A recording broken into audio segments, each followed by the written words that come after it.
Hello guys, welcome to our Momoni vlogs. আজি আপোনালোকক এটা নতুন ভিডিঅ'লৈ স্বাগতম জনাইছো। আজি আপোনালোকক দেখাম আমি কেনেকৈ সুঙা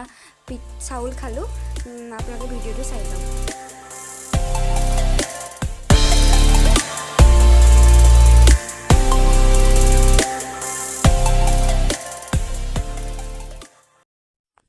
আপোনালোকে এয়া চাই আছে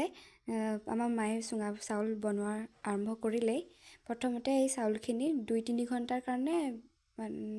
তিয়াই থোৱা হয় তাৰ পিছত বাঁহৰ সৰু সৰু কুমলীয়া পাত কাটি সেই চাউলখিনি সুঙাটোৰ ভিতৰত অকণমান পানীৰ সৈতে ভৰাই দিয়া হয় তাৰ পিছত সুঙাটোৰ সন্মুখত খেৰৰ সোপা দি দিয়া হয় যাতে এইখিনি ওলাই নাযায় বা ভালকৈ সিজে এয়া আপোনালোকক দেখাই থাকিম চাই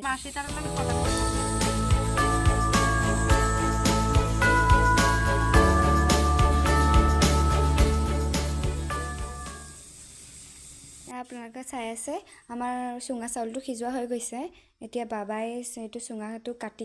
এতিয়া এৰুৱাই আছে চাওকচোন কিমান ধুনীয়াকৈ একদম ধোঁৱা ওলাই আছে দেখি একদম খাও লগা নাইনে বাৰু আপোনালোকৰ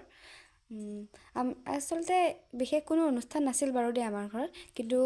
মহৰ অলপ দৈ গাখীৰ আছিল মহৰ দৈ আছিল মানে সেইকাৰণে আমি সুঙা চাউলখিনিকে খাওঁ বুলি ভাবিলোঁ আপোনালোকে যদি খাই ভাল পায় তেন্তে খাব পাৰে আৰু এনেও সুঙা চাউল ৰাতি খাই ভাল লাগে ন সেইবাবে আমি ৰাতি খোৱাটো কৰিলোঁ আৰু চাই থাকক আপোনালোকে এয়া চাওক আমি ডিছটো সজাই লৈ প্ৰথমে ময়ে খাবলৈ লৈছোঁ খাবলৈ বহুত টেষ্টি হৈছে আৰু আপোনালোকেও খাব পাৰে এইটো খাব ভাল লাগিব